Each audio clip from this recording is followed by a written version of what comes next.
Fala galera, bem-vindos ao Veja Bem Mais. Para quem não lembra ou ainda não conhece, o objetivo aqui é tratar de assuntos mais sérios, mais polêmicos, de uma forma mais abrangente, com o uso de dados e referências. Caso esteja interessado em algo mais leve, reflexivo ou cômico, não deixe de conferir o Veja Bem e o Veja Bem Menos no nosso site, vejabempodcast.com.br. Fala galera, o episódio de hoje vai ser um episódio especial, hein? A gente vai fazer um review de todos os nossos episódios do VB+, até agora.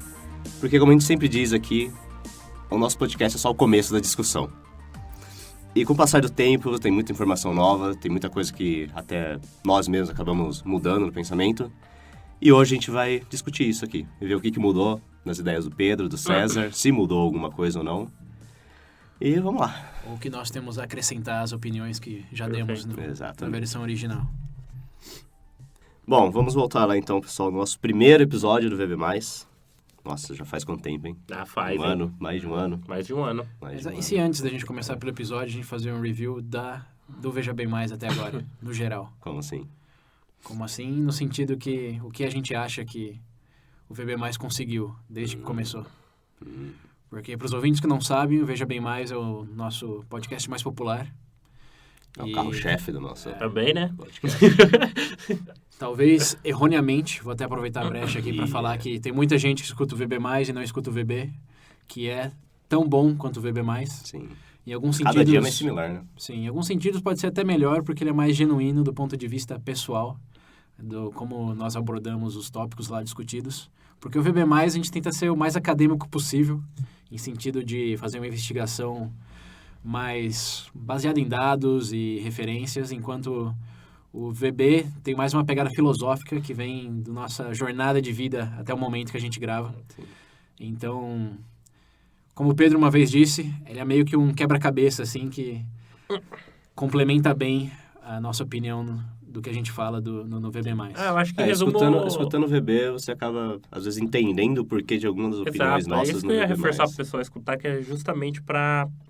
Então, eu até recomendaria, eu recomendaria o pessoal ouvir por justamente essa questão que o César reforçou, porque querendo ou não, ali você consegue ver a nossa opinião baseada também em algumas coisas de perspectiva de vida, não só no nível acadêmico. Sei lá, algumas reflexões, aquela coisa mais introspectiva, não sei se é a palavra correta para usar. Isso, é conhecer mais a pessoa do que a opinião. Isso. Sim.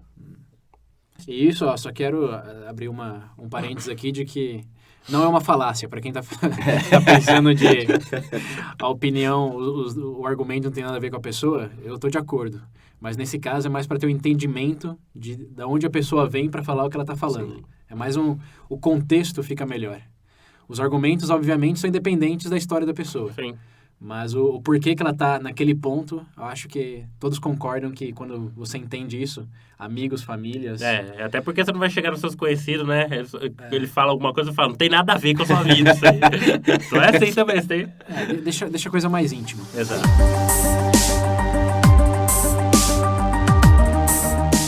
Bom, então vamos lá, galera. Hoje vamos revisar aí nossos episódios, começando pelo VB+, posse de armas. Algo mudou? O pensamento de vocês? Alguma informação nova, César? Informação desse tópico que eu tenho. Eu conheci recentemente. Foi recentemente, eu digo faz uma semana.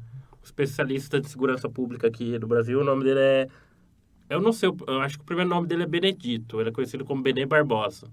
Ele é especialista nessa questão de posse de arma dentro da Constituição brasileira. Eu comecei a ver alguns debates que ele chegou até aí com o pessoal acadêmico, e eu gostei do que eu vi.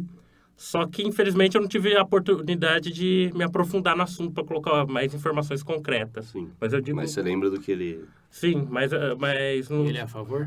Sim. Eu acho que seria interessante até citar, ele tem até alguns livros aí, eu acho que é o Mentiram para mim sobre o desarmamento, eu não tive a oportunidade de ler ainda, mas o que eu li de crítica em relação à posse de arma dentro do país parece ser bem interessante. Então, se porventura o pessoal aí quiser analisar esse assunto dentro da realidade brasileira, eu recomendaria. Eles podem encontrar o link nas nossas referências, Sim. como sempre. O que também faz eu lembrar que desde que a gente gravou os episódios, eu consistentemente tenho adicionado links para as posições, para a posição que eu defendi. Tem muitos links lá que eu coloquei que está entre parênteses, link adicionado pós-gravação. Sim. Então, para quem quer rever ou está chegando agora, é por isso que está lá. Porque, como o William falou, as circunstâncias mudam, as perspectivas evoluem, muitas novidades no mundo afora. Então, para não perder a linha da discussão, sempre tem links novos nos episódios. Então, além desse que o Pedro falou, vocês também podem encontrar lá uns 3 ou 4 que eu coloquei nesse assunto. Os mais interessantes que eu quero compartilhar um pouco aqui é um que fala sobre o estudo do Japão, que em 2011 teve 11 mortes por arma de fogo. Sim. E é um país que virtualmente, pela população, tem 0 homicídios por morte por arma de fogo. E é um dos países onde, coincidentemente ou não, é um dos lugares mais difíceis de você obter uma arma. Não é ilegal, mas são tantas barreiras, tantos requerimentos, tantas coisas que virtualmente 0% da população tem posse de arma de fogo. O que chega mais próximo lá é a posse de airsoft, a arma airsoft, que, bom, não implica nem um pouco do risco das de fogo. No máximo, fura o zóio de alguém, né? Mas, enfim, essa só é um estudo legal sobre esse país que regulamentou bem a posse de armas e não tem problemas com homicídio. Vai todo mundo com a katana na cintura. Assim, é que o Japão... Assim, é interessante porque tem esses pontos, mas o Japão, obviamente, não é um exemplo tradicional. Porque lá, acho que o homicídio em geral é muito, muito baixo. Sim, não sei sim. se chega nem a casa No de geral, centenas por ano, deve ser até menos que isso. E o outro link que eu quero discutir um pouco também é do estudo da NPR, que... Um estudo não, eles fizeram uma entrevista com pessoas que foram presas por porte de arma, que usaram a arma ou tinham porte legal, tinham arma, mas não tinham licença para ter arma. Eles entrevistaram, acho que 15, 20 pessoas, não lembro o meu número, mas foi uma coisa assim bem pessoal, bem íntima com as pessoas, mas induzindo a reflexão do porquê que elas obtiveram a arma e o que elas pensavam daquilo agora, que elas estavam na cadeia em razão daquela arma. E é interessante porque você vai pensar, já que eles estão na cadeia, a maioria se arrependeu, né? Mas a verdade é que não. Tem uns lá que falaram que não, fizeram a coisa certa, que se sentiam mais protegidos, etc.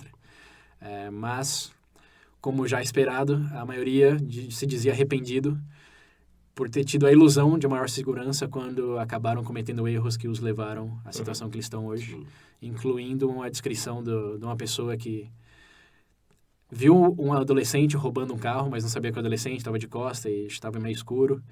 E ele falou para o adolescente sair dali, o adolescente não saiu, ele usou a arma para tentar coagir a pessoa a sair, mas ela não saiu, ele tentou dar um tiro na perna, só que não foi bem na perna, foi nas costas, e pegou um órgão vital e o adolescente acabou não sobrevivendo. E a pessoa hoje faz terapia, porque matou um adolescente de 19 anos para evitar um roubo de um carro que nem era dele. E ele disse que, bom, se não tivesse a arma, obviamente isso nunca ia ter acontecido. Então é só... Para quem realmente vê a arma como uma coisa que leva mais a possibilidade de dar merda do que de aumentar a segurança ou salvar vidas, são histórias que vão bem com essa narrativa. Além dos dados atuais, mais atualizados, por exemplo, de 2015, de mortes acidentais por armas de fogo nos Estados Unidos, que fechou em quase 600 em 2015. Que, de novo, só foi porque tinha arma em casa e a criança achou, ou guardou mal, Sim. ou foi tirar foto e se matou. Que são coisas que... É o flash, filho. São coisas que nem precisa usar o Japão como exemplo para saber que é só o fato de ter arma que vai levar a esse tipo de acidente. Então, da minha parte, esses links aí eu recomendo. E a posição não tem muito o que mudar, porque a arma continua sendo arma e a probabilidade de se fazer algo bom com ela continua muito baixa. Bom, então vamos partir para o nosso segundo episódio. Esse é um assunto que continua em alta aí até hoje. Mais do que nunca. Mais do que nunca, que é a imigração. E aí, o que vocês têm de novo? Eu quero começar a falar desse aí, porque o mais interessante para mim desse episódio é que quando a gente gravou, eu vivi e trabalhava no Brasil. Agora, eu vivo e trabalho em outro país. Então, agora, eu não só... falo pelos imigrantes, senão que eu falo como imigrante.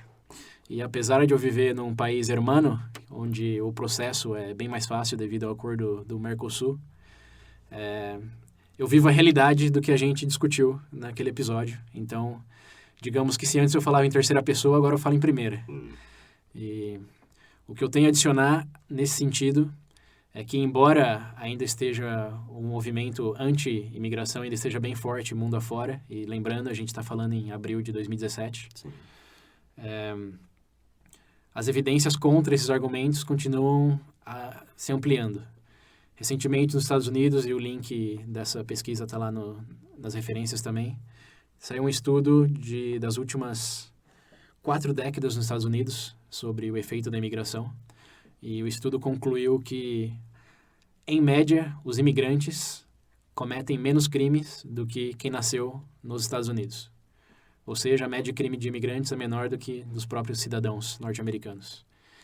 Eles também averiguam que, em questão de salário e imposto, e isso daí a gente já citou lá, né? Que na média não tem um efeito negativo, na verdade aumenta o salário, aumenta a renda, porque no fim todos os imigrantes que chegam legalmente trabalham, pagam imposto e geram mais concorrência, que os nativos têm que se especializar mais e vão acabar fazendo coisas que agregam mais valor à economia do que, por exemplo, colher milho. Então, como a gente já falou lá, já tinha evidência para isso, mas agora tem mais. Essa é uma pesquisa bem parruda que saiu. Eu acho que fortalece bem esse argumento aí. E da minha parte, principalmente em quesitos culturais, essa coisa de assimilação e etc. No meu contexto, que é do Buenos Aires e que está sofrendo uma imigração grandíssima por parte da Venezuela agora, antes tinham 500 venezuelanos por ano. 500 venezuelanos por ano que chegavam em Buenos Aires. Só esse ano já chegaram a 25 mil. É um aumento um pouco substancial, eu diria. E o que se nota na cidade é que tem muito mais restaurantes que você pode comer arepa. E pessoas, eu conheci uma venezuelana lá que conheceu o Pablo Escobar. Não conheceu pessoalmente, mas ia no mesmo clube que ele, na Venezuela, que parece que ele tinha umas propriedades lá. E assim, obviamente isso é anedota, não é dados. Não é dado, então não use isso por argumento, mas em termos de vista de anedotas, eu acho que está muito mais dinâmica a cidade, porque a culinária está mais diversa, e você conhece pessoas com histórias interessantíssimas que, obviamente, não vou falar que é mais interessante quem mora lá, mas que você não esperaria encontrar nesse lugar, mas devido a essa imigração, está ajudando não só a pessoa, mas também quem está lá ao viver experiências indiretas através delas. Então, assim, da minha parte, tem que acabar essa onda aí anti-migratória, porque tá deixando de ver muitas experiências boas e, economicamente falando, não dá para substanciar essas alegações aí. Pedrita? Ok, em relação a esse assunto, não tem muito o que sair. Se você for legalmente pro país, você vai falar o quê pra pessoa? Não, o problema aí não é só ser legal, né? Que os países hoje estão trabalhando muito fortemente para dificultar você ser legal. Ainda mais. Diminuindo o número de visto que eles emitem por ano, aumentando absurdamente os requerimentos. Não, mas isso também ou até tentando bloquear pessoas de certas origens. Mas isso também entra numa questão geopolítica, que já é um outro assunto. Mas falando imigração a favor ou contra, se você for contra, tem sentido ter, gente. Agora, se a gente entrar no escopo de geopolítica, sei lá, um país tá tendo relação tensa com outro e tudo mais, tem todo um cenário por trás. E aí já é um outro assunto. Sim. Mas falando em imigrante, a favor ou contra, não tem como você ser contra.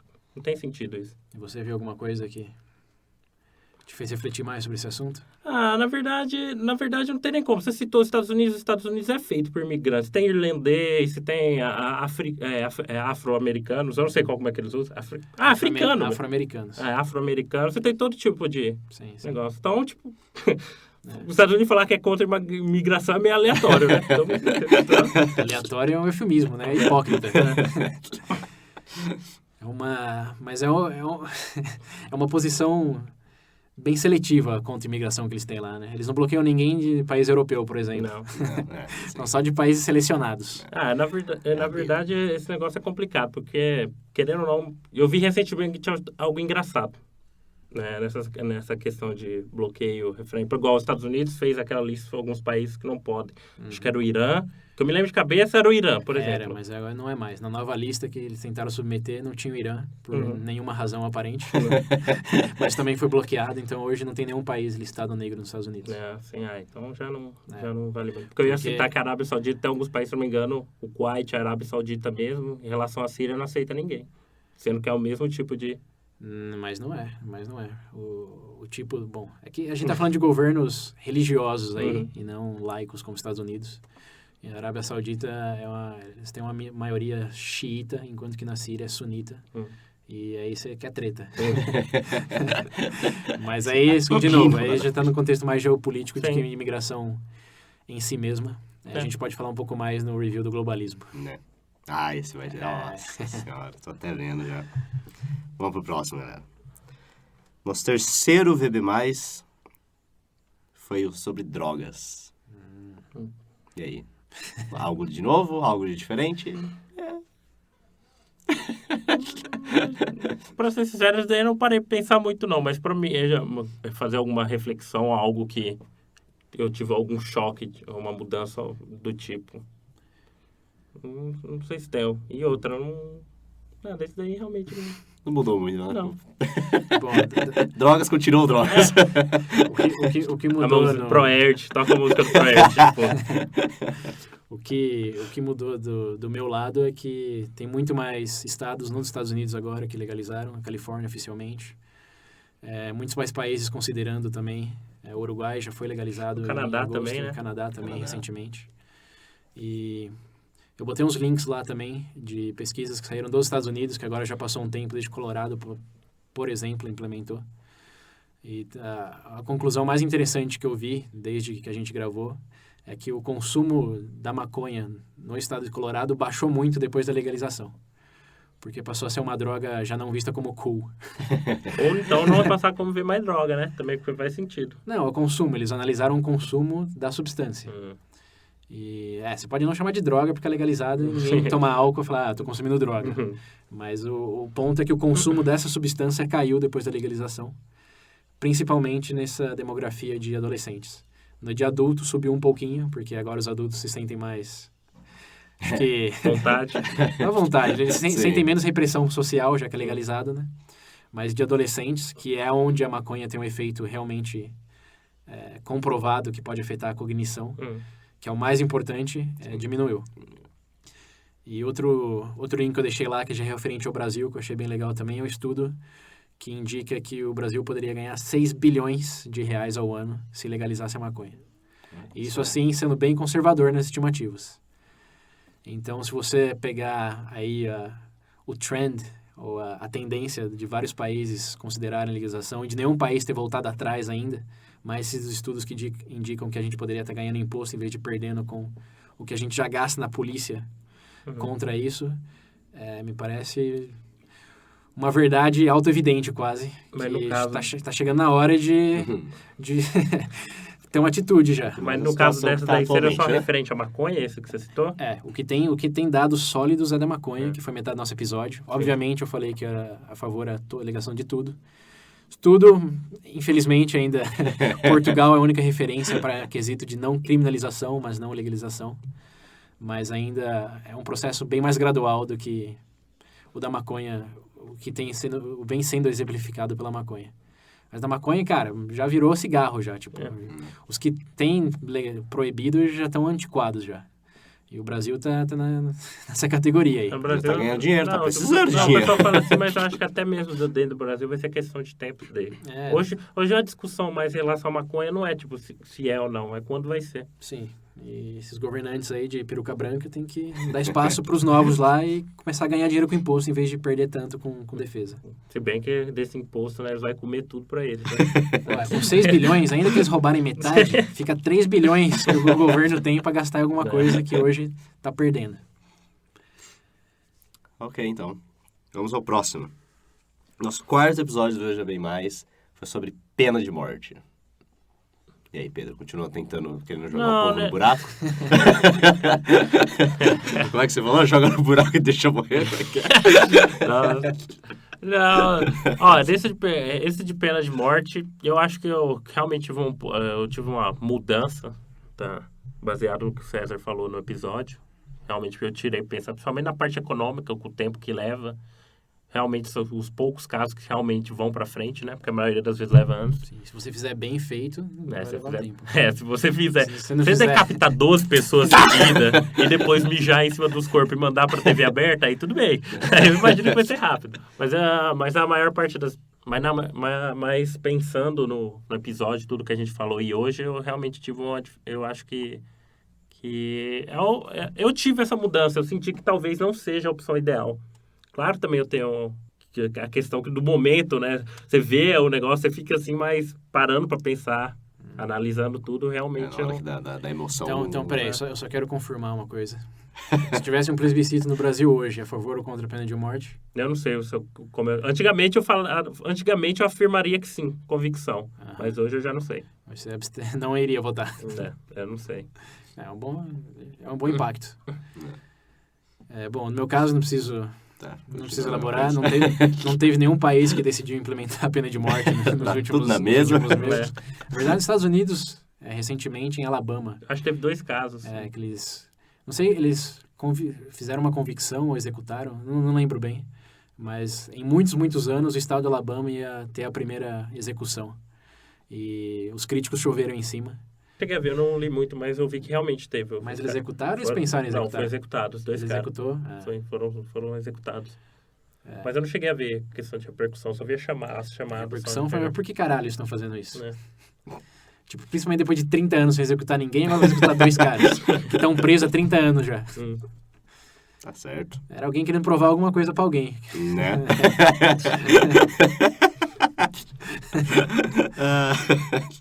Bom, nosso 5º episódio do Veja Bem Mais foi o Segurança versus Privacidade. E aí, Pedro? Olha... eu não sei se eu tive... Eu só sei que de lá pra cá, eu descobri que realmente com a privacidade já não deve ter mais hoje em dia. Baseado com tudo que aconteceu. Então, eu ainda sou daquele jeito. Eu prefiro... como é que eu... Nossa, eu não sei como definir isso. Falando na cabana do lago, isolado do mundo. Se você não quer que ninguém veja nada seu na internet hoje em dia, me desculpe, meu amigo, é mais fácil você não usar a internet, porque já estão vendo já. É mais assim. A única diferença é se o governo é um pouco mais transparente. Ou não. Mas todo mundo tá vendo.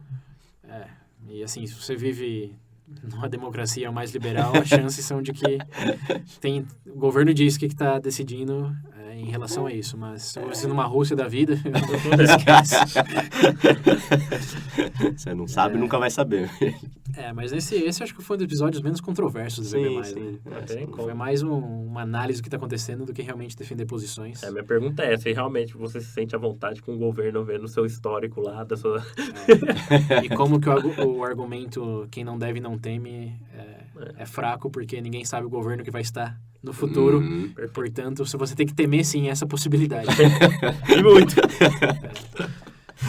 Posso não temer agora, né? Mas...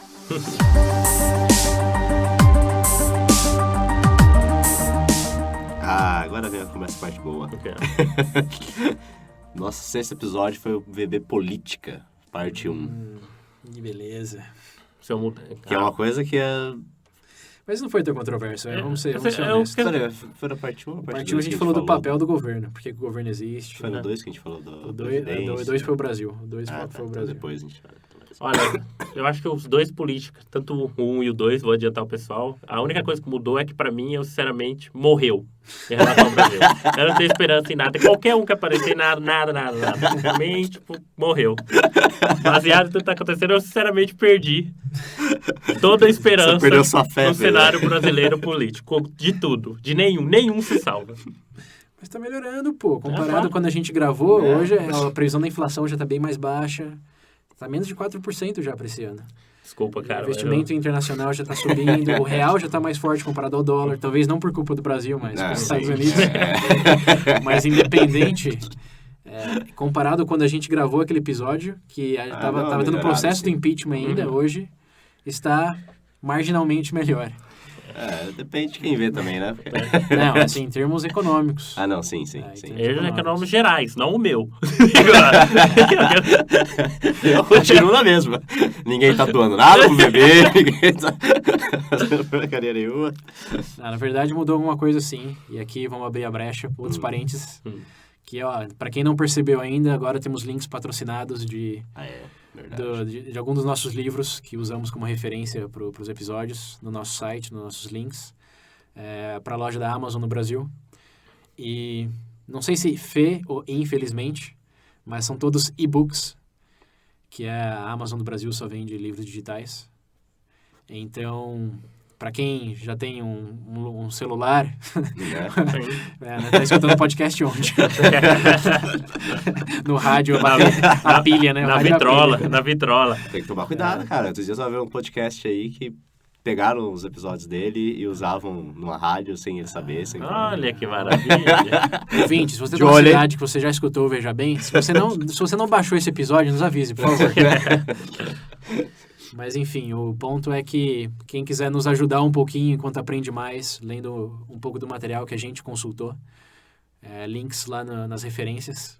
E os preços são bons, viu? É isso que eu ia falar. Eu ia até colocar um ponto. Você tá falando dos e-books. Antigamente eu tinha um certo... Eu acho que é preconceito a palavra. Sabe que era do tipo, eu sou mais à vontade com o livro e blá, blá, blá. Que surpresa, né? O conservador do VB tá com dificuldades com a mudança. Mas eu digo, tipo assim, a facilidade que você tem de relação a preço também, pra você montar uma biblioteca virtual. Sim. Mas ainda mais gostoso. E pra quem não tem uma plataforma... Mas ainda o livro físico, se tiver como, por favor. Até porque quando você olha o preço, por exemplo, de uma Suma Teológica, que é R$1.200, você compreende que não existe razão se existe outra possibilidade de você adquirir mais barato. Assim, eu entendo que ler no celular ou no computador não é tão confortável, mas quem tem um Kindle sabe que a comparação é outra. Agora, quem não tem? Quem não tem pode comprar também no site. Tem links patrocinados lá na página principal. Tem as 3 versões do Kindle que eles vendem no Brasil. Eu recomendo o Paperwhite. Eu recomendo a mais cara. Voyage. Essa pode ser boa. Eu tenho o Paperwhite, foi uma das melhores compras que eu já fiz na minha vida. Então, quem está considerando... Eu sei que aqui no Brasil ainda é um pouco caro, mas é um investimento que é pro resto da vida. A bateria dura 2 semanas, você usando todo dia e não é o iPhone que você tem que trocar a cada 1 ano, 2 anos. O Kindle comprou... não tem melhoras substanciais que eles podem fazer no Kindle. Principalmente depois do White, que tem iluminação natural, não cansa a vista nem nada. Então, essa seria a minha recomendação. Mas, obviamente, compre o mais caro, que aí a nossa comissão vai ser maior. E o parte 2 da política, que a gente focou mais no Brasil, hein? O parte 1 a gente não terminou. Eu queria deixar Não, eu quero colocar uma pequena notinha, que eu... Sinceramente, eu acho que agora, falando da função do Estado, assim, eu conheci alguns grupos aí pelo Facebook, conheci um pessoal muito... Radical? Não radical, mas quando você começa, por exemplo... Comunista. Você tá no grupo do Facebook da ISIS? Não. Eu digo que quando você começa a conversar com as outras pessoas, por exemplo, perspectiva do anarcocapitalismo, tem gente que escuta, parece que é coisa que é loucura, mas se você... realmente parar para pensar em alguns pontos, você vê que não... Como é que eu posso falar? Que tem, sim, embasamento em algumas coisas. Então, em relação à função do governo, eu sempre tinha eu tinha uma visão muito concreta do que era ou não. Hoje, eu acredito que já é uma coisa mais maleável, entendeu? Tá pensando como político. Olha só. Maleável. Antes o papel do político era ajudar a sua nação. Hoje, não necessariamente. Exatamente. Não, eu digo no sentido que hoje, do jeito que funciona, Sim, execução, né? Eu tinha aquela visão muito concreta. Hoje O engraçado desse ponto é que, no meu caso, eu li um livro recentemente, que eu quero até usar como base para um Política Parte 3, que a gente vai gravar eventualmente, que causou justamente essa mudança da minha perspectiva. Que antes eu pensava que o papel do político era ajudar a sua nação. Hoje já não tanto. E eu não falo como futuro político, senão como os políticos que a gente tem e já teve através da história. Eu entendo o porquê da nossa inocência. E das nossas frustrações também. Porque temos essa expectativa que eles estão lá para fazer o melhor. E sempre tive essa concepção de que o que levava um político a ser político era essa vontade de mudar alguma coisa.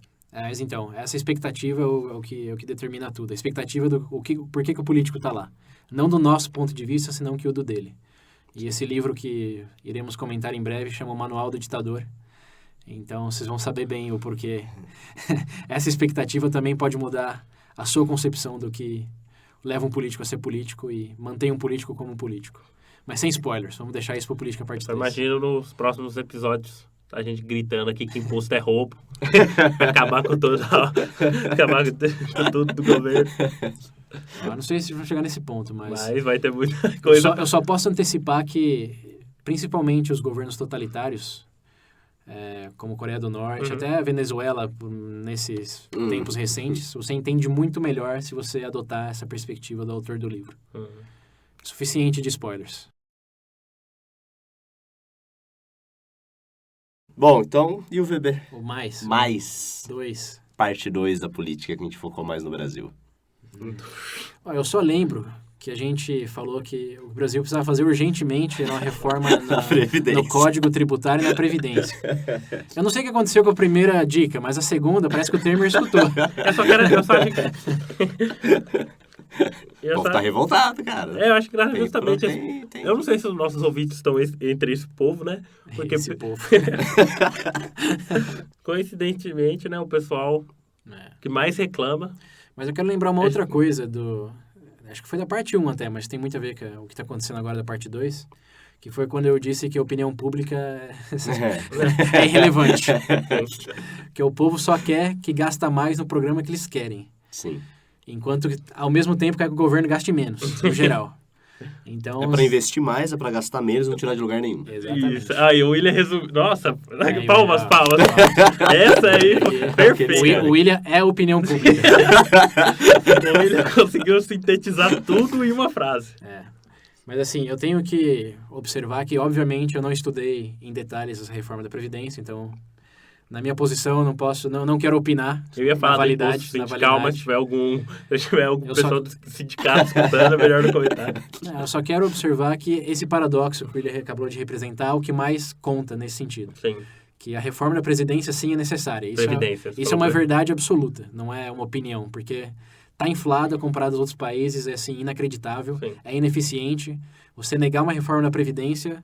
é você não querer comer amanhã, ou não querer que seu filho ou seu neto coma, porque é uma bolha que está prestes a explodir.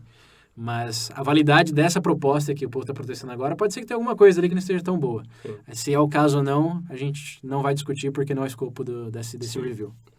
Se tiver curioso, conversa com a gente nas nossas plataformas, e aí a gente pode ter uma análise melhor nesse sentido, mas... sugestões, gente, por favor, sintam-se à vontade. Mantenha a discussão. Vamos lá, próximo foi o VB mais 8, que a gente falou sobre eutanásia e ou suicídio assistido. Não, nesse não. Tem, Pedro? Depois que você assistiu Third Reason Why? Eu passo... Não, eu não vou comentar porque tem muita gente que fica emocional quando fala dessa série. Essa é a série Netflix, pra quem não conhece. É a série da Netflix. Fala sobre bullying. Eu também não vi e não vou opinar. Mas eu acho que nesse assunto eu não cheguei a ter uma mudança. Eu talvez consiga compreender melhor o outro ponto de vista, mas... Mas se tivesse um plebiscito no Brasil hoje para legalizar... Ainda continuaria com a mesma opinião, eu não sou a favor. Ok. Bom, no meu caso, também mantenho a mesma opinião. A única coisa nova que eu vi recentemente é que tem mais países também com processos para legalizar. E um link que eu botei lá foi de um link novo que tem nas referências desse episódio. É de uma atleta belga que competiu nas Olimpíadas. Paraolimpíadas, né? É isso. Eu lembro dela. E disse que ela só não cometeu suicídio porque... Não conseguiu, legalmente?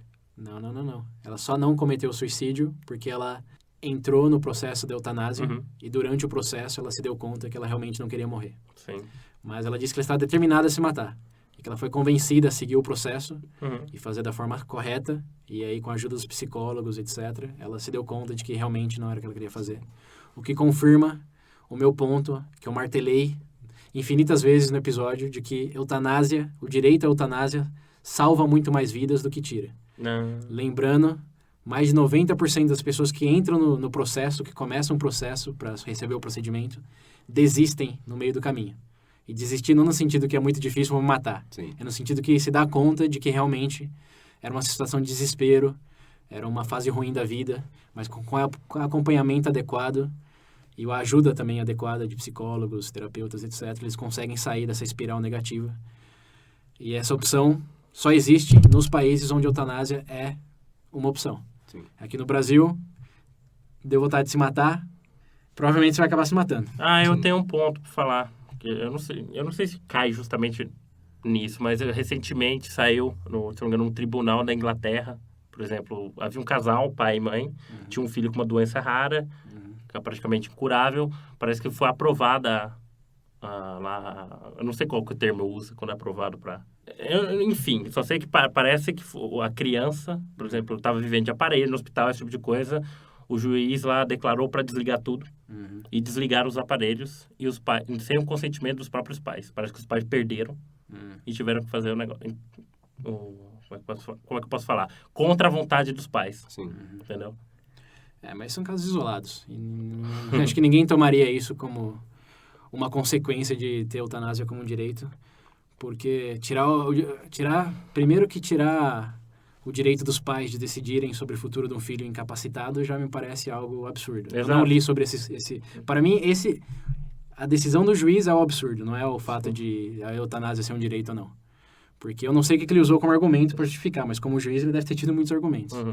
Mas o ponto é só que, independente desses casos isolados, essas bizarrices aí de pessoas que querem cometer eutanásia porque se sentem gordas, sofrem de bullying, que também tem alguns, é que se tem alguma coisa no geral que é para lembrar é que 90% das pessoas que começam o processo desistem no meio do caminho.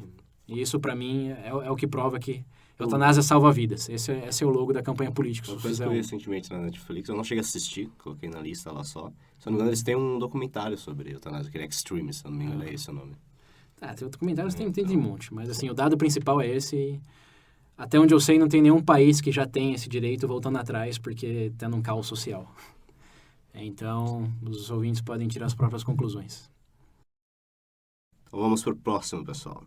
O nosso VB mais 9 foi a parte 1 sobre educação. Então, parte 1 a gente focou Até no... o ensino médio. Até o ensino médio e os 3 métodos que existem. De formação profissional. Acho que nesse mudou muito. Só talvez que hoje existe mais dados embaçando que o que a gente tem aqui não funciona. Em resumo, é isso. A tendência está muito maior em focar em habilidades e não em decoreba ou formação para o mercado, apesar de que isso ainda é forte em termos técnicos. Sim. Mas esse episódio não teve muita controvérsia. Foi mais um esclarecimento do porquê que estamos usando métodos do século XVII ainda no século XXI. E o parte 2, que a gente focou um pouco mais no ensino superior. Esse foi um pouco mais controverso no sentido de quem acreditava na santidade do diploma. E se deu conta nesse episódio que talvez não era bem assim, que muitos só vendiam papéis para provar que era um papel, que muitas empresas queriam papel. Faculdade Skinner. Esquina, né? Isso porque tem muitas vezes que pessoas qualificadas que realmente só fazem a faculdade para ter o papel, né? Já sabe fazer tudo. Sim. Mas só precisa do... Isso, acho que só discorda, e obviamente tem uma explicação para isso. Quem... Vocês entenderam a coisa. 3 pontos. Mas eu botei um link novo nesse episódio também, quem quiser conferir. Acho que foi na parte 1, a gente tá na parte 2, mas retrocedendo um pouco. Que é eu falei um pouco do Ken, que foi o fundador do Khan Academy, que tem as aulas no YouTube, tem o próprio site. Que ele deu uma palestra nova no TED Talk que ele fala como ensinar para masterização é muito melhor do que para habilidades técnicas. Que é aquela coisa, não sei se você lembra o exemplo da bicicleta, que você entendia, era muito mais estimulante para a criança entender como construir uma bicicleta, se usando da matemática, da comunicação, filosofia, etc., do que aprender essas matérias isoladamente, sem propósito nenhum. E ele, nesse vídeo relativamente recente dele, ele martela esse ponto e fala como o projeto dele, o Khan Academy, que também tenta mesclar tudo, tem mostrado muito êxito nesse sentido.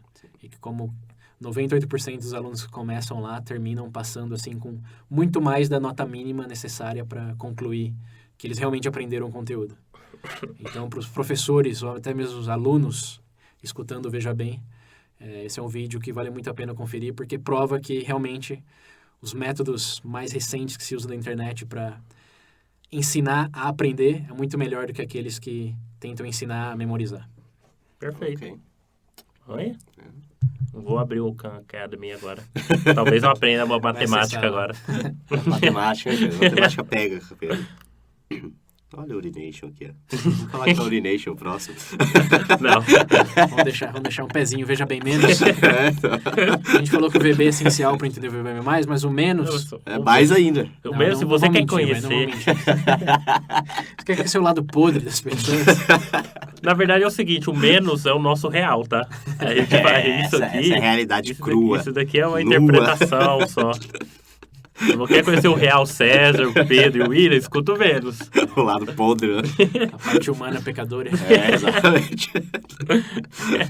Mas vamos lá. Porque se o VB+, é a face acadêmica e o VB a filosófica, o menos é a bêbada, né? Exatamente, velho. A bêbada. Eu acho que é mais que bêbado até, né? Nossa senhora. Vai, vamos voltar pro mais. E o próximo nosso foi sobre inteligência artificial, o VB+, 11. Eu acho que nesse daí é mais a área do César, que eu sei que ele tem um certo... Não sei se é fascínio a palavra, mas eu sempre vejo, ele sempre tá acompanhando o assunto, ele sempre tem uma informação nova em relação a isso. Eu tenho um forte interesse no tópico. Sim. Porque, pra mim, como a gente ilustrou no próprio episódio, e aqui eu vou usar uma referência a Game of Thrones, quem não viu ainda, veja, senão você é um fracassado. Eu sei que HBO é caro, mas, pô, dá pra baixar, velho.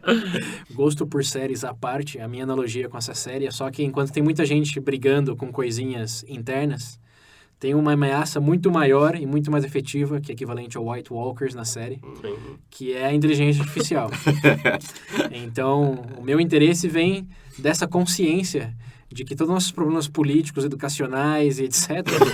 são diminutos comparado ao impacto que a inteligência artificial pode ter nas nossas vidas. Então, eu não sei se é um fetiche ou se é um sinal de inteligência superior. É medo de morrer isso aí. Mas, na verdade, a real inteligência superior no espectro artificial é que a evolução está sendo muito rápida. Desde que a gente gravou, não passou nem um ano ainda. Assim, foram grandes saltos que ocorreram nesse ramo. Os mais, assim, notáveis, que eu quero compartilhar um pouco, links também nas referências, é do algoritmo que já foi desenvolvido, cujo único objetivo é aperfeiçoar outros algoritmos. Maravilha. Que a gente máquina também... que ensina uma máquina. Isso, a máquina que ensina máquinas e aperfeiçoa o método de ensinar máquinas. Meu Deus do céu. É meio que um ciclo perfeito. E já existe, obviamente, tá nos primeiros passos ainda, mas a gente especulou que um dia poderia existir isso quando a gente gravou, e agora já existe. Foi de uma ideia para um protótipo em menos de 8 meses. Foi menos de 8 meses. Então, assim, você vê a evolução da coisa. E esse algoritmo aí, ele conseguiu até desenvolver o próprio tipo de comunicação com relação aos outros algoritmos que nenhum humano entende. E até um dos artigos mais populares da revista Wired, que saiu recentemente, lembrando, estamos em abril de 2017, é de como que já não existe nenhum humano na Terra que entende 100% de como funciona a inteligência artificial. Maravilha. Já está no nível de complexidade que, assim, funciona, mas como funciona... Tá funcionando. É assim que começa. Assim que começa. É aquele tiozão, né? Se não tá funcionando, liga e desliga. Mas quando tá aí, não Tira da deixa... tomada, né? Deixa a barreta. A barreta do Pedro. Pra mim, tá chegando quase num ponto de que se assemelha muito à consciência, que, assim, biologicamente falando, quimicamente falando, todos sabemos os componentes da nossa mente, do nosso cérebro. Mas ninguém sabe exatamente como se forma a consciência. Como funciona, né? Sim. O que é a consciência? Ainda é uma pergunta elusiva. E a inteligência artificial está chegando próximo dessa realidade também. Todo mundo sabe o que é inteligência artificial, mas como realmente funciona por A mais B... Já não tem um humano que consegue responder satisfatoriamente. Sim. Olha, gente, só um aviso. Para você estar achando que isso é coisa do futuro, que não vai afetar vocês, vai uma pequena coisa que eu vi na internet. Existem previsões, se eu não me engano, até 2025 vai ter muito emprego que vai sumir. Então, por favor, se especializem. vai fazer tudo que você tem que fazer, porque, querendo ou não, isso já vai afetar. Estuda em tecnologia. Se não for para ajudar na guerra, você vai ter uma melhor chance se eu souber a língua que eles falam. Porque, querendo ou não, vai acabar afetando a sua vida de uma forma. Já afeta. Já afeta. Todo mundo tem um smartphone. E nego aí com medo do todo Trump mundo tem um assistente virtual, né? E né, nesse sentido, o meu review é só que não deixe de acompanhar essas notícias, porque ser pego de surpresa depois vai ser pior. Mas eu não... tá, e até um outro link que eu deixei lá é o do algoritmo que conseguiu ganhar na competição de Texas Hold'em, o poker, que é um dos jogos, é um jogo que tem muito blefe, tem muita mentira, e isso era uma área que os especialistas pensavam que não podia ser bem sucedidas, porque tem o elemento de mentir. Como que as máquinas vão saber que você está mentindo? Não é a máquina mentir, mas principalmente perceber que você está mentindo. E agora esse algoritmo aí já conseguiu, com 92% de precisão, saber quando uma pessoa estava blefando ou não, ou mentindo. E conseguiu usar isso como uma psicologia reversa para saber o melhor momento dela mentir. Então, numa potencial negociação geopolítica, onde as máquinas vão querer dominar o mundo, isso pode ser uma vantagem do lado delas. Eu ia falar, no caso desse do jogando poker, devia estar jogando comigo, né? Porque o cara... Nós estávamos num campeonato de poker. E o cara que eu imagino jogar comigo ia saber tudo. Eu ia desistir. Que as máquinas têm, assim, para quem não escutou o episódio, não lembra bem, a maior vantagem da inteligência artificial é que você consegue criar simulações de infinitos cenários. Sim. E fazer a máquina passar por esses cenários muito rapidamente. Sim. Então, elas aprendem com as experiências, da mesma forma que nós humanos, só que isso acontece na velocidade da luz, literalmente na velocidade da luz. Faz uma analogia. Pensa assim, o seu cérebro é um Celeron antigão. Não. A menor analogia é pense em tudo que você já aprendeu na sua vida até hoje. Independente se você tem 20, 30, 40 anos, pense em tudo que você aprendeu. A inteligência artificial pode aprender tudo isso em 1/1000 de segundo. E, obviamente, não em todo o escopo da sua vida, mas de tópicos. Por exemplo, matemática, meio milésimo, já sabe muito mais matemática que você vai saber na sua vida inteira. De jogar poker também, ser um bom jogador de poker ou de truco, também agora, fazendo simulações de jogos, consegue ser o melhor jogador que você em menos de um dia. Então, é isso. Eu não gosto dessas coisas. Do quê? Desse cenário apocalíptico? A gente vai morrer, dá vontade de sair daqui e ir pra cá jogar. Não, mas você vai morrer, Vamos falar. Vai dar vontade de aproveitar e vou embora. Vamos pra cá jogar um videogame. Mas uma luz mais positiva desse cenário é que cada vez mais parece que a realidade do futuro será que o mundo, obviamente, vai ser muito mais eficiente, com menos casualidades, por exemplo, de dirigir direção automática, que humanos cometem muito mais acidentes do que inteligência artificial. Médicos cometem muito mais acidentes do que inteligência artificial. Então, no futuro, será um mundo de menos mortes, mais eficiência, menos gastos. Isso não tá me cheirando bem, cara. Menos empregos, sim, mas aí, como vai ter mais eficiência, vai ter mais dinheiro, mais riqueza. Vai ser que nem o... Isso não me vê, porque isso me parece todo o universo... O Wall-E, os gordinhos. Vai ser o Wall-E. Se você gosta de Wall-E, pode ser aquela realidade. Então, não é que as máquinas vão nos matar. Só vão nos transformar numa realidade comunista ideal. Todo universo mais inútil todo universo distópico começa sempre assim, né? Que vai dar... Sempre vai bem, sempre no final da merda. Anotem aí. É sempre assim. Bom, até da merda... Daqui a 200 anos, alguém vai estar ouvindo e falar, olha só, o Pedro tinha razão. É sempre assim. Todos os impérios começam, vai ser um império de 1000 anos. Durou 3. É sempre assim. Saberemos no futuro.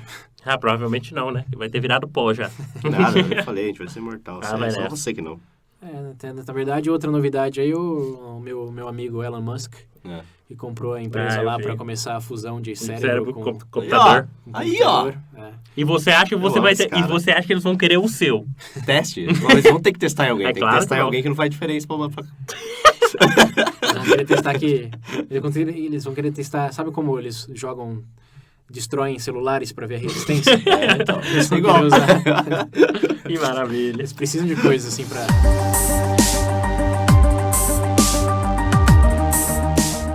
Bom, vamos pro próximo, galera. O VB mais 12, a gente falou sobre jornalismo. Agora estão vendendo muito mais jornais em papel. Ver que as revistas É uma estão revolução chegando. esse um ano que passou. Um ano não, pô, nem isso, poucos meses.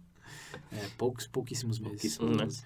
Não mudou nada. Não, bosta nenhuma. Continua a mesma merda sempre. É, Só merda. tem mais fake news agora do que tinha antes. A carta parece que tá pior, na verdade. Na verdade, esse seria o assunto, né? Porque eu queria pontuar que a gente tá falando de jornalismo. Vocês viram, né, que o Google vai implementar já aquela ferramenta para combater fake news? Sim, o Facebook Ah, também. o Facebook também. também. colocou É, lá. isso é uma boa novidade, né? É nesse muito sentido. simples, é só você não ser burro. Mas dá pra ajudar. Eu acho que esse negócio de não ser burro é uma sugestão que, se a humanidade pudesse considerar, fosse Já tinha capaz de absorver, resolvido há muito tempo. estaríamos numa sociedade utópica já. Hum. Eu imagino a primeira civilização, criar... A primeira coisa que foi dita em palavras... Não sejas burro. Vocês. Não, burrice. Já era. Mas Dali acho- pra frente ficou tudo ok. Ah, mas fora Aí isso... sabe o que a pessoa que falou isso, qual foi a recepção que ele teve? A pedrar na cabeça. Na cabeça. Exatamente. Mas eu acho que nesse tópico realmente não mudou muita coisa. Só isso mais me chamou a atenção, porque eu gostaria de saber que filtro eles vão para determinar o que é. Deve ser de referência. Sim. É porque igual a história do Google, isso daqui já é até um pouco referente ao VB+, inteligência artificial. Que o Google foi criado como uma melhora do sistema de busca online, que antes só tinha um ranking de quantas vezes a página era acessada. Eles usavam isso para alimentar o que você ia ver na primeira página. Sim. Mas, obviamente, você digitava carro e ia aparecer lá o leilão, não sei, não é leilão, qual é o nome da... Viseu, Viseu, Leiloeiro. Leiloeiro. Não é leilão, quando você compra o carro, como chama o lugar? Concessionária. Ia aparecer a concessionária. Então, você queria pesquisar carro, sei lá, história do carro, modelos de carro, e a primeira coisa que ia aparecer era a concessionária. Porque eles podiam pagar para estar lá e você ia acessar aquela e isso que alimentava. Aí o Google... Os fundadores do Google pensaram, por que não funciona mais como uma biblioteca? Que os livros mais confiáveis normalmente são os que têm a bibliografia mais extensa, Sim. enfim. Sim. Então, por que a internet não funciona assim? Em vez de pegar a popularidade, que senão você ia pegar só livro do Harry Potter e 50 tons de cinza, por que você não usa bibliografia, o número de referências, para alimentar o que você vê primeiro naquele tópico? Entendi. E o que eles provavelmente vão fazer nesse sentido é isso, ver...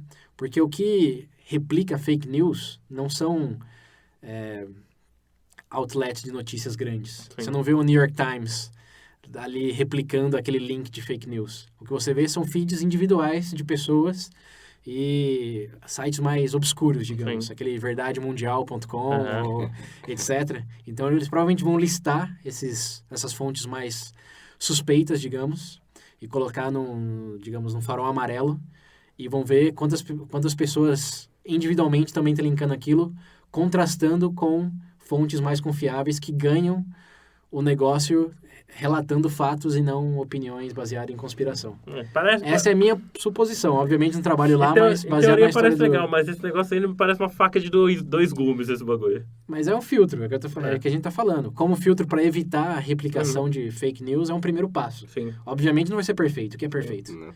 Mas comparado ao nada que existe hoje, para mim é um passo na direção certa. Ok. Acho que nesse assunto, eu acho que isso foi a única coisa relevante de um tempo pra cá. Mas né? pros ouvintes também que estão... Talvez o filtro do Google não exista ainda, para quem, no momento que você estiver usando, esse método que eu acabei de descrever é uma boa opção. Você quer saber se é fake news ou não? Vê quantas pessoas estão referenciando essa fonte aí. Só seus tios velhos no Facebook, ou se tem outras instituições de respeito que também relatam a mesma coisa. Ok, vamos pro próximo, então. Que a gente começou a falar sobre globalização do VB+13. Bem recente, hein? Bem recente. Bem esse. recente. O primeiro foi globalização, Globalização. né? Foi mais econômico. Pedro? O quê? Se mudou ou não? Não sei se tem algo a adicionar nesse tópico. Mas...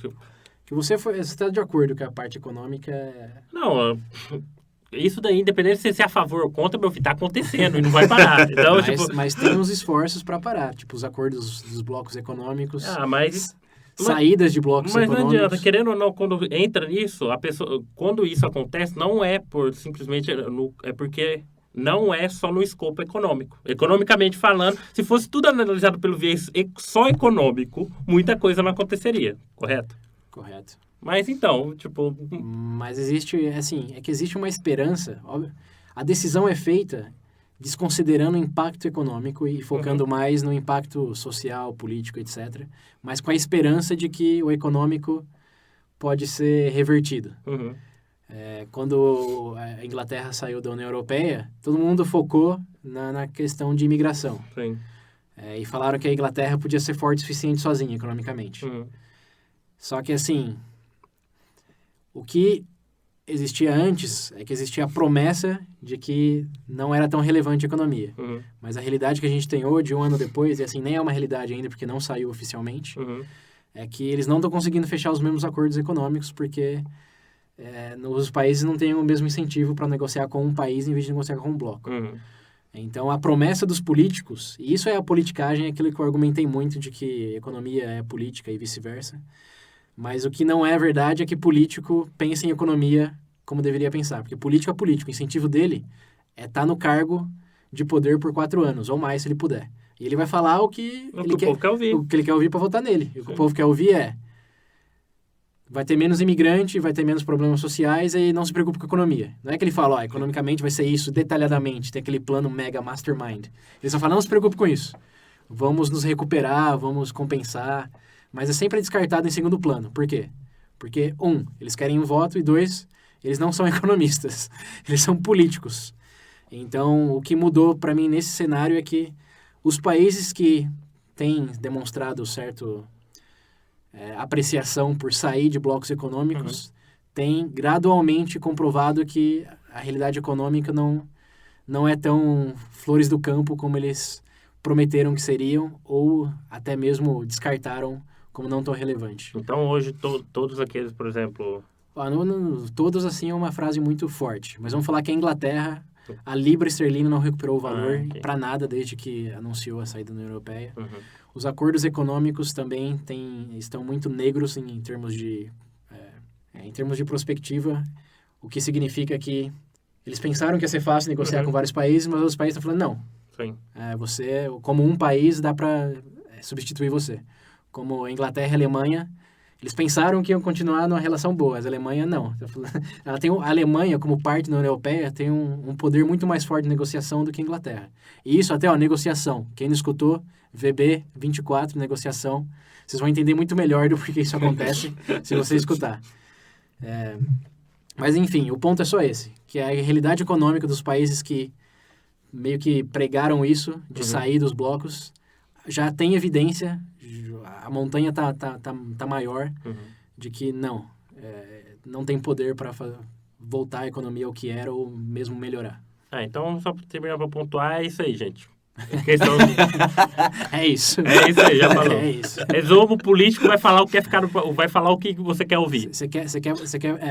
E esse papo aí de proteger o país é balela. Não, é porque tem muitos países também que estão, principalmente os países com os governantes mais populistas, e hashtag Venezuela aqui, que querem se proteger da influência externa e focar na indústria interna, etc., que a gente comentou lá, que era querer proteger a carroça. Mas isso está acontecendo mais por influência do Brexit e dos Estados Unidos, que também saiu do Acordo do Pacífico lá, e também teve efeito negativo. No caso da Venezuela, eu não concordo que seja em relação a isso, porque isso é anterior. Sim, anterior, mas eu digo só para exemplificar do porquê que a gente não está falando só de Inglaterra, Estados Unidos, aqui na América do Sul também. Nenhum país que saiu de blocos econômicos ou dificultou a entrada de exportações se deu bem. Nenhum. Aí depois, não foi bem a parte 2, né? Mas a gente partiu para o globalismo no próximo episódio. A ideia do governo mundial que a gente caiu? Isso. Sei isso daí pra mim. Eu não consigo. Pra mim, isso daí não entra. Eu não consigo imaginar alguém legislando. Isso. Muito obrigado, tava difícil aí a palavra. Te dá tanta angústia que você não vai falar. Imagina o Voldemort, o Pedro. Eu não consigo imaginar alguém, por exemplo, ditando, lá em Bruxelas, ditando... Até o conceito básico de distância já demonstra que vai ter que criar uma rede enorme. Então, até no mais básico, você vê a dimensão e o tamanho. Então, para mim, ainda é uma ideia que... Pra ser sincero, eu também não vejo essa realidade hoje em Bruxelas, no mundo inteiro. Eu vejo, assim, o que eu penso é um Mercosul com mais países. Isso é uma realidade que eu gostaria de ver, e eu acho que é bem possível, porque hoje a gente não tem um Chile, e o Chile é uma puta potência econômica na América do Sul. Não temos o Peru também, que está se destacando enormemente em vários setores da indústria, de várias indústrias. A Venezuela, que era... nem sei que papel que a Venezuela tem no bloco agora, mas... Originalmente era, e o que isso levou? Eu acho que, assim, tá na hora de os blocos econômicos aumentarem, não reduzirem. Nesse caso você diz no viés econômico, mas Sim. a questão do globalismo que ainda cai, ainda é um só. Uma representação. Por exemplo, um só governo, para nível, escala mundial. Sim, mas... Nesse caso você falar, isso parece ser mais, tipo assim, não é mais parceria. Mas aqui a gente volta, eu não quero repetir o que a gente já falou no episódio. Não é... É o ponto que você bateu o martelo, e eu e o William até participou comigo, de que a gente não está falando de um país. A gente está falando de blocos que cooperam. Sim. Eu estou falando de cooperação, e você está entendendo que vai ser um presidente do mundo. Não. Não é nesse sentido. É o Mercosul. O Mercosul é uma União Europeia, só que maior. Porque os países da União Europeia, para mim, de novo, o ponto mais importante em termos de cultura e não só econômico, é guerra. Os países da União Europeia... Desde a Segunda Guerra Mundial que não tem treta entre eles. Assim como na América do Sul, o Brasil é quase impossível entrar em guerra com a Argentina ou com o Uruguai. Não só pelo tamanho, que não seria muito justo, mas por causa do Mercosul. Não dá. Essa unificação econômica em termos de legislação, em termos de posição, digamos, geral, também influencia muito nisso. E a coisa de imigração também, porque o aspecto econômico, o Mercosul, você concorda. Mas aqui, já falando pessoalmente de novo, o fato que eu posso ir morar na Argentina hoje, facilmente, não é puramente econômico. É a minha cultura brasileira que eu estou levando para lá, e integrando lá, e isso é meio que... Somos a comunidade do Mercosul. Não é que eu sou brasileiro e estou na Argentina, é que eu sou cidadão do Mercosul. Na verdade, até a proposta de botar a placa do carro lá com o Mercosul. Até o próprio passaporte não é mais o... tem no Mercosul. Não é o brasão do... Então, exatamente esse sentido que eu apoio o globalismo, nesse sentido, de que integrar melhor em parcerias. E não ter um Estado totalitário representando o mundo inteiro. Mas, só adicionando também... nesse quesito de política, que assim como no econômico já tem evidência de que aqueles que pregavam por menos integração já tem evidência de que não está funcionando, também já temos evidência de que os países que elegeram os representantes políticos contra o globalismo também não têm um track record, digamos, muito bem sucedido até o momento. Está muito cedo para julgar, não passou muito tempo, mas considerando o Brexit e os Estados Unidos, e até a Turquia também, que... Erdogan.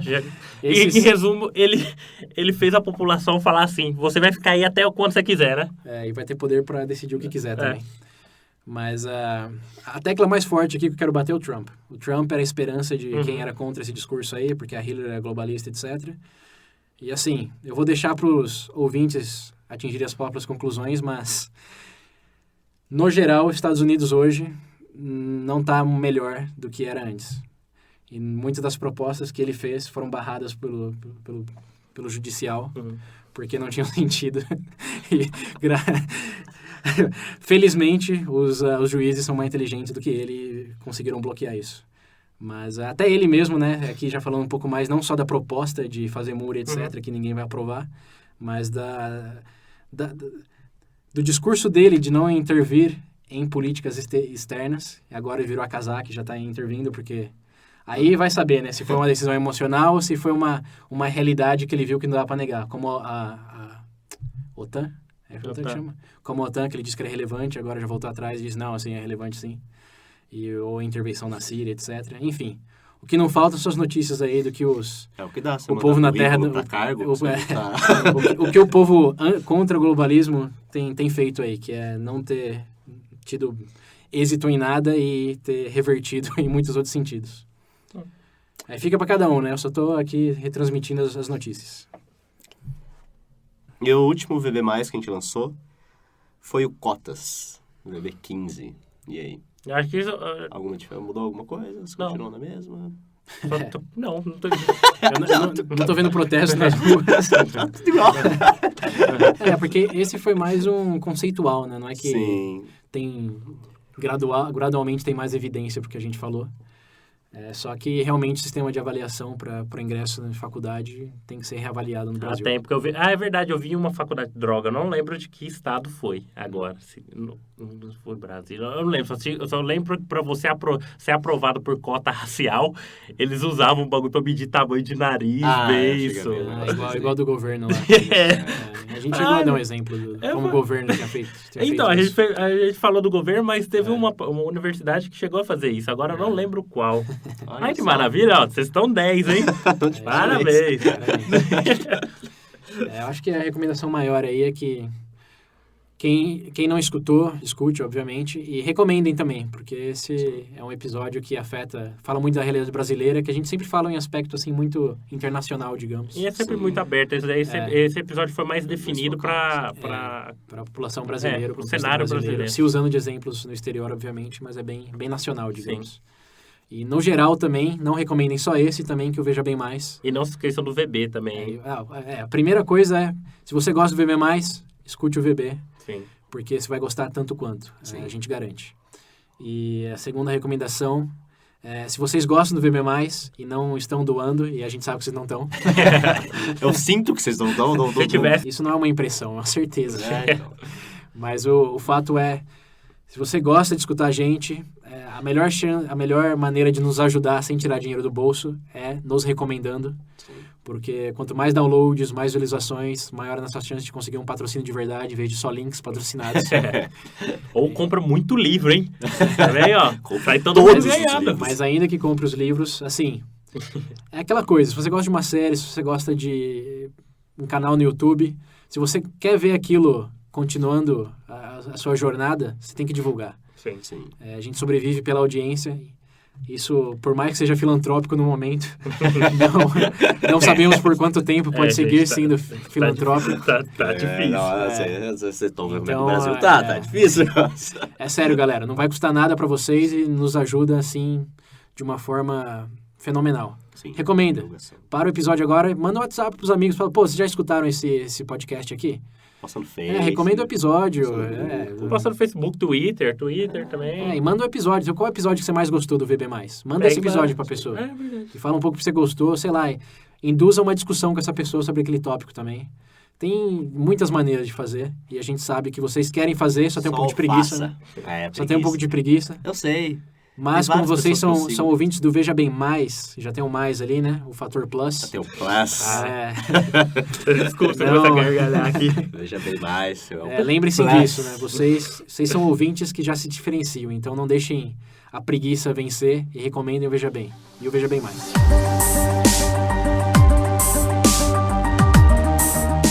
Bom, só pra terminar, né? Esse foi o nosso primeiro review do Veja Bem Mais. Não, é melhor não falar isso, né? Eu tenho algo a adicionar aqui, antes de terminar. Isso é bom até pra quem tá na idade. Essa é uma aviso importante.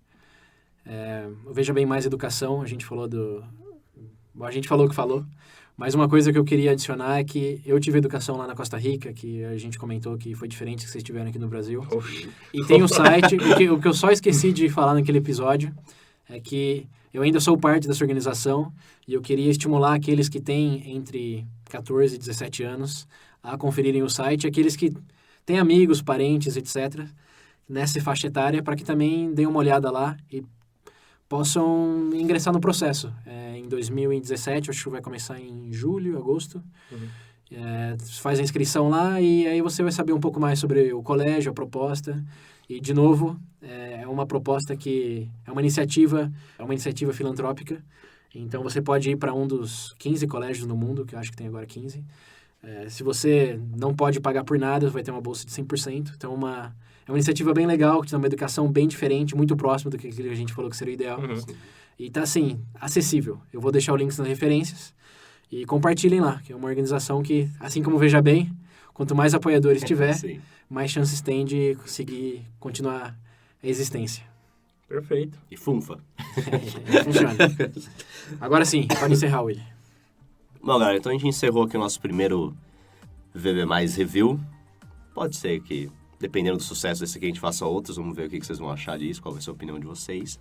E sobre todos esses episódios que a gente falou, voltem lá. Quem teve algum que vocês não conferiram, vão lá conferir. Porque, pô, vale a pena, galera. Isso, Vale chequem a os pena. novos links que estão lá. Exatamente. Nem todos têm, mas os que a gente comentou mais aqui, sim, tem. E não deixem de compartilhar o review de vocês também, né? Sim. Pensando nesses assuntos agora, o que vocês pensavam antes que mudou, o que vocês têm a adicionar. Continue a discussão, como a gente sempre diz. Compartilhem suas reflexões. E, por favor, não se esqueçam também, a gente já comentou uma vez, mas eu vou voltar a comentar de novo, referente ao VB. Sim, Veja Bem. Isso, Veja Bem. Que é um Escute, complemento, Veja Bem. que é um complemento do Veja Bem Mais. Então, por favor, gente, se vocês realmente quiserem conhecer mais a fundo... Vamos falar dos nossos episódios favoritos do VB. Para eles começarem, que eles vão começar do 1, né? O 1, na verdade, é meio fraco. Sim. Vamos pegar nossos episódios favoritos altruísmo. Foi um... Aí o Pedro, Fez VB14, Que a gente altruísmo. acabou de lançar, o Livre-Arbítrio. Do William, Livre-Arbítrio, VB 26 ou 25? 26. 26. Livre-Arbítrio é bem legal também, porque implica várias coisas para o que a gente debate aqui no VB+. Um dos meus favoritos do VB é um antigo, mas eu acho que foi bem legal, porque foi bem orgânico, assim. É o Frases que Mudaram a Sua Vida. Sim. Esse daí e o Segredo da Felicidade também. É verdade. Esse é o que a gente tem consenso, né? Nossa, é verdade. Nossa, VB10. só tá uma lágrima. Então, repetindo, você quer escutar o VB e não começou ainda? Se você é fã do Pedro, VB Altruísmo, 14. Do William, VB 26, Livre-Arbítrio. Meu, VB3, Frases que Mudaram a Sua Vida. E os nossos três, é o geral. Segredo da Felicidade. Segredo da Felicidade. Esse daí eu fui pra casa viajando. Depois de gravar. Bom, é isso aí, pessoal. Acabamos esse episódio. É mesmo? Quer dar uma última palavrinha, alguma Sim, coisa? temos um novo número do WhatsApp. E o número é 19 98 908 1238. Repetindo, 19 98 908 1238. E só um aviso para quem mandou mensagem no número antigo e provavelmente nunca chegou, se foi depois de janeiro. Bugou. Se tiver no seu histórico lá a mensagem ainda, dá um encaminhar para esse novo número. Gente, por favor, não é que a gente não quis... um pequeno problema aí. Não é que, por exemplo, ninguém quis responder, é que existem alguns perdeu o problemas número. A gente perdeu o número. Problemas Perdeu o número. técnicos. Por falta de crédito. Como ninguém doou, Não tinha dinheiro. Não, pra vocês entenderem o nível da coisa, a gente não consegue manter um número de telefone. Então, por favor. se vocês querem continuar usando o WhatsApp, recomendem o Veja Bem, ou doem. Ou dói. Link do Patreon no site. É isso aí, gente. Até a próxima. Grande peito. Falou, galera. Até. Não. Vai.